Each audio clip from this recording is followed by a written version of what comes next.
சொல்லுவான். இப்ப யாழிய கொண்டு இருந்தோம்னே வச்சுக்கிட்டாலும் அவனுக்கு எல்லா விஷயமும் தெரியும். சொல்ல அதுக்குள்ளே வந்துட்டு அதான் இப்ப லாயருக்கே எல்லாமே தெரிஞ்சு போச்சே.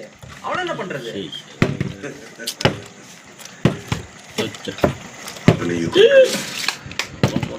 மாமா பக்கா பிளான் மாமா. கூடாரத்துல அண்ணன சாப்பாடு போறாங்க. போறாங்க. நான்வெஜ் எங்கடான்னு கேட்டாக்கா இங்க பாருங்க பிரியாணி விளையா டோக்கன் கறிதான். கறி இல்லையாது.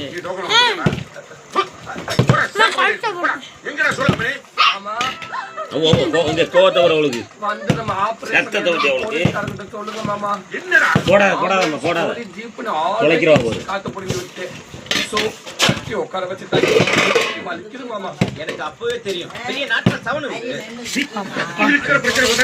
அது போடா என்ன பண்ணுறது குலைக்கும். போடா கொடுக்கணும் அவளுக்கு. சாரி மாமா. இங்கேயும் பாரபட்சம் பார்க்கலையே. நம்ம காரனையும் காத்து பிடிங்க காட்டு.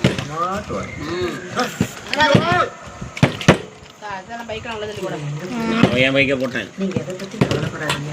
வெளியே யாருக்கும் தெரியாம நாங்க பாத்துக்கிறோம்.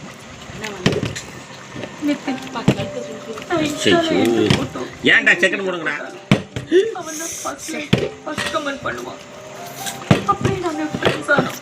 மெதுவா போடுங்க. அப்புறம் என்ன ஒரு போட்டோ ஷூட் பண்ணி நீ ரொம்ப அழகா இருக்க, நான் உன்னை நடிக்க வைக்கிறேன்னு சொன்னான். அப்படியே நாங்க லவ்வர்ஸ் ஆனோம். அப்புறமா போலான்னு சொன்னான். ட்ரைனிங் எடுத்துட்டான்டா. நான் கிடக்கு பண்ணேன். நான் தேய்க்க போகிறேன்.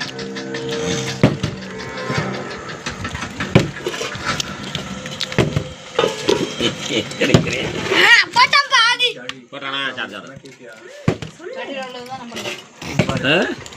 எங்க கிரேவி தான் சுண்டாட்டுன்னா அதான் அப்படியே தண்ணியாக வச்சிருக்கலாம். அப்படியே வரி கட்டால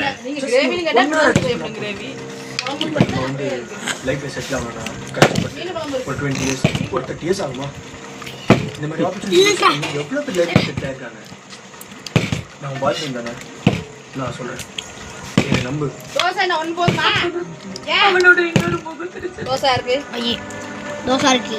அதுல இருக்கிற எல்லா கிரேவி போட்டு கிரேவி எல்லாம் பிடிச்சிருக்கு. அது பிள்ளைங்க அம்மா எல்லாரும் பொண்ணு என் உடம்புலையும் சத்து இல்லை. இது இங்க இருந்தா தான் ஊசோட இருக்கும். ஐயோ துப்பி போடுறான். போட்டேன். நீ எடுத்துட்டேன்.